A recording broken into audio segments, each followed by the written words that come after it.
وہ اپنے زوم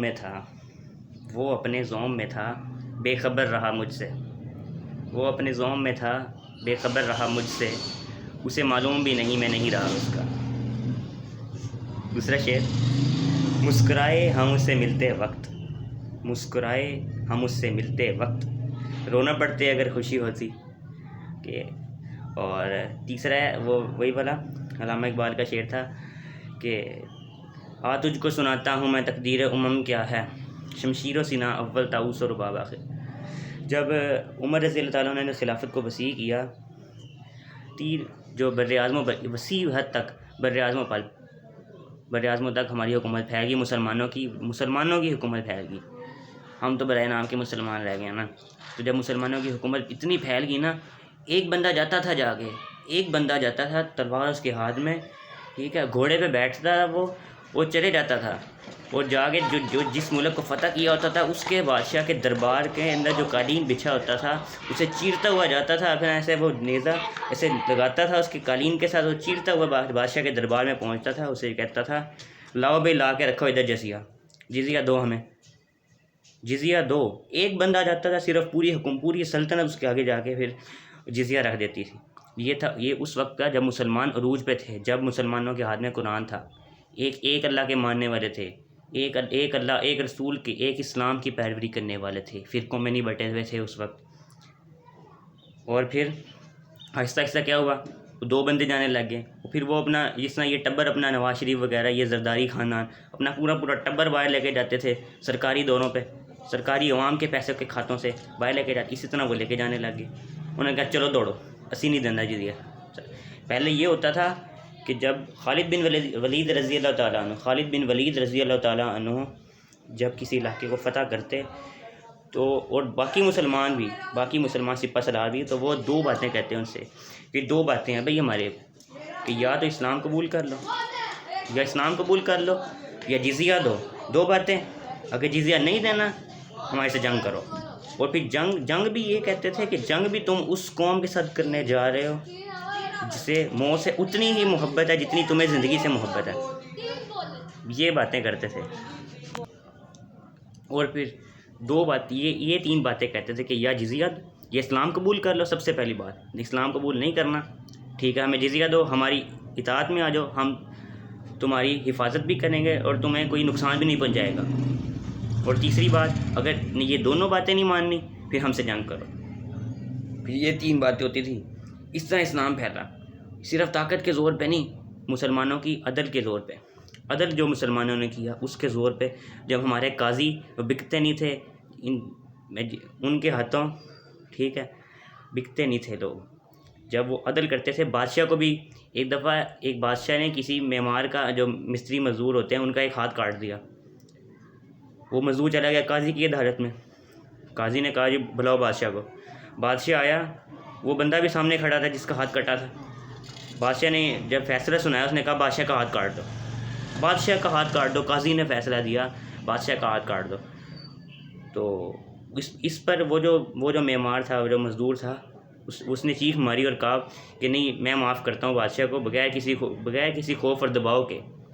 اس نے جب اتنا دیکھا کہ انصاف کا یہ عالم تھا کہ بادشاہ کا ہاتھ کاٹنے کا حکم دے دیا، تو اتنے قاضی ساڈے نام کے ہی قاضی رہ گئے ہیں کہ وہ عدل کرتے کوئی نہیں ہیں۔ اتنی بڑی جائیدادیں 150ویں نمبر پہ ہمارے نظام عدل کا جو ہے، ہاں، وہ نمبر آتا ہے پوری دنیا کے جو نظام عدل ہیں ان کی لسٹ کے اندر، ڈوب کے مرنے کا مقام ہے۔ جب تک عدل نہ ہونا کسی قوم میں، عدل، وہ قوم نہیں ترقی کر سکتی۔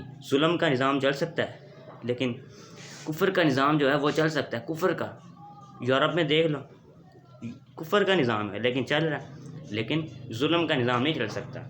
انہوں نے آج بھی لکھ کے لگایا ہوتا ہے اپنے بورڈز کے اوپر عمر لا، عمر رضی اللہ تعالیٰ عنہ کا قانون وہ آج بھی فالو کرتے ہیں۔ اور ہمارے ادھر دیکھ لو۔ اور اسی طرح جب مغلیہ سلطنت جو کہ ہندوستان میں آئی، اس کا جب عروج شروع ہوا، تو جو اس کا بانی تھا ظہیر الدین بابر، جو بابر تھا وہ دو بندوں کو، دو پہلوانوں کو اپنے ایسے بازوؤں میں اٹھا کے وہ قلعے کی دیواروں پہ دوڑتا ہوتا تھا۔ اتنی محنت کی انہوں نے۔ اصل میں جو بابر تھا وہ تھا سینٹرل ایشیا کا، جو مڈل ایسٹ ہے، مڈل ایسٹ کا وہاں کا تھا بابر، اور اسے اپنے لوگوں نے وہاں سے نکال دیا تھا، جو اس کا تھا کزن، اس نے وہاں سے اس کو لڑائی کر کے نکال دیا۔ بابر آیا ہندوستان میں اس نے محنت کی، اپنی ایک قوم بنائی، جد و جہد کی انہوں نے، اور وہی ہوا پھر جیسے قوموں کا حال ہوتا ہے، علامہ اقبال فرماتے ہیں۔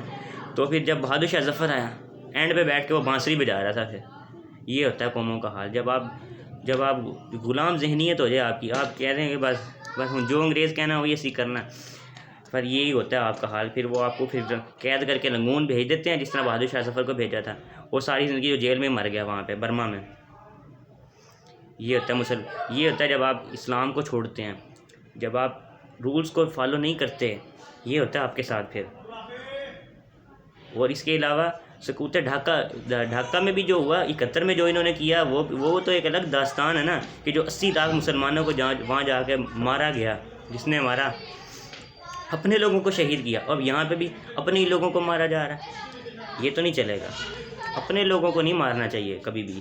آپ کسی کی سوچ کو ختم نہیں کر سکتے، یہ جو سوچ ہے، ایک بندہ ایک نظریہ ایک بندے کے اندر ہو نا، ایک بندے کی ایک سوچ ہو، اب اس کو جتنا مرضی مار کوٹ لیں وہ رہے گا اس کے اندر۔ سوچ نہیں بدلتی کسی بندے کی بھی، آپ اپنی سوچ کو بدل سکتے ہیں کسی کی۔ اور اسی طرح اسپین میں جو ہوا، اسپین یہ اس وقت تھا اسپین جو تھا اندلس جو تھا، وہ مسلمانوں نے فتح کیا۔ طارق بن زیاد کا وہ جو قصہ ہے کہ انہوں نے کشتیاں جلا دی، اسلامی فوج وہاں پہ گئی، فوج بہت تھوڑی تھی، 12,000 کے قریب فوج تھی، 12,000 یا 10,000 یا 12,000 اتنی فوج تھی، اور آگے لاکھوں کا لشکر۔ طارق بن زیاد جو ایک غلام تھے، لیکن ان کو اس وقت سپہ سالار بنا کر بھیجا گیا تھا۔ انہوں نے جا کے انہوں نے کہا یہ تو فوج تو بہت تھوڑی ہے۔ ان کا ایمان دیکھ لو، اللہ پہ ایمان اتنا تھا کہ انہوں نے کشتیاں جلا دی۔ انہوں نے کہا یہ نہ ہو کہ یہ لڑنے کی بجائے واپسی بھاگنے لگیں، کشتیاں جلا دو۔ پیچھے سمندر تھا، آگے دشمن تھا، اور دشمن بھی لاکھوں کی تعداد میں دشمن تھا۔ انہوں نے کشتیاں ساری جلوا دیں، ایک بھی کشتی نہیں چھوڑی کہ پیچھے سمندر ہے کہ کہیں سمندر میں اب جائیں گے، یا پیچھے بھی موت آگے بھی موت، آگے دشمن پیچھے سمندر۔ انہوں نے کشتیاں جلوا دیں اور ایسی جنگ کی ان سے، اور وہاں پہ اسلام کا کچھ 700 سال تک مسلمانوں نے وہاں پہ حکومت کی، 700 سال تک، اور ایسا عدل کا نظام اور ایسا نظام قائم کیا مسلمانوں نے وہاں پہ کہ شاندار۔ آج بھی یہاں پہ مثالیں دیتے ہیں یورپ والے کہ مسلمانوں نے جو وہاں پہ نظام قائم کیا۔ سب سے بڑی قرطبہ یونیورسٹی بنائی، جس کا میں بھی یہاں پہ خواب دیکھتا ہوں کہ میں بھی ایک یونیورسٹی بناؤں گا پاکستان میں، ایک ایسی عظیم یونیورسٹی، قرطبہ یونیورسٹی جو انہوں نے مسلمانوں نے وہاں پہ بنائی۔ قرطبہ یونیورسٹی پوری دنیا میں، پورے یورپ سے سب سے بڑے بڑے علماء وہاں پہ آتے، وہاں پہ بچے پڑھنے آتے، ہندوستان سے جاتے مسلمان علم حاصل کرنے۔ اور جو سرجری ہے، یہ سب سے پہلے مسلمانوں نے سرجری وہاں پہ متعارف کرائی۔ سرجری کا فن جو تھا، ٹھیک ہے، وہ وہاں پہ مسلمانوں نے شروع کیا۔ جو آج کہتے ہیں نا انگریز کے جی یہ ہماری ہے، انہوں نے قبضہ کیا۔ اصل میں جب سقوط ہوا نا، وہ سقوط اندلس ہوا جب، تو وہاں پہ مسلمانوں کو بھر کے کشتیوں میں بھر کے وہاں سے نکال دیا گیا۔ اور آج جا کے اسپین میں دیکھو، مسلمانوں کا نام بھی نہیں ملتا وہاں پہ، ایک بندہ مسلمان نہیں ہے۔ وہ پورا ملک عیسائیوں نے قبضہ کر لیا۔ کیوں؟ آپس کی لڑائیوں کی وجہ سے، یہ سازشوں کی وجہ سے۔ یہ جو اقتدار پہ چمٹ جاتے ہیں نا آ کے، اور کچھ کام کرتے نہیں ہیں۔ اقتدار عوامی سطح پہ منتقل ہونا چاہیے، جو ہے نا۔